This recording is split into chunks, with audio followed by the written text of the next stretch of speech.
Rosa Coutinho, the Portuguese official responsible for a decade of bloody civil war. I must say that in Angola, I started what we could call the decolonization process. Because this started only when I arrived there. And, well, I had this kind of job just during 6 months.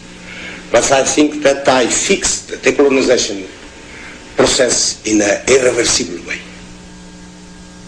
Appointed High Commissioner of the Portuguese colony in 1975, Admiral Rosa Coutinho was the most powerful man in Angola.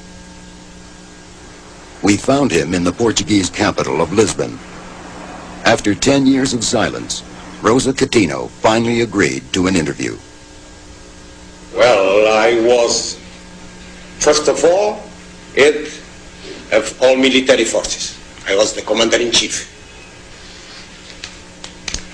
Second, I was the executive, the head of the administrative branch. Let's say, I had a government, I formed the government, and I directed the government. Certainly, I had the influence and I exerted it. Yeah, you exercised it. Yes, I am not platonic. In 1974, Angola was promised independence, and Rosa Coutinho took charge. Rosa Coutinho favored the MPLA and devised a scheme to put them into power. All 3 Angolan leaders were invited to a hotel in Alvor, Portugal. Each party agreed to democratic elections under Portuguese supervision. To great acclaim, the Alvor Agreement was heralded as the cornerstone of Angola's future.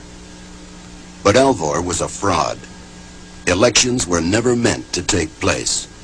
I knew very well that elections could not be held on the territory during the time that lapsed, because Angola was still in a kind of turmoil.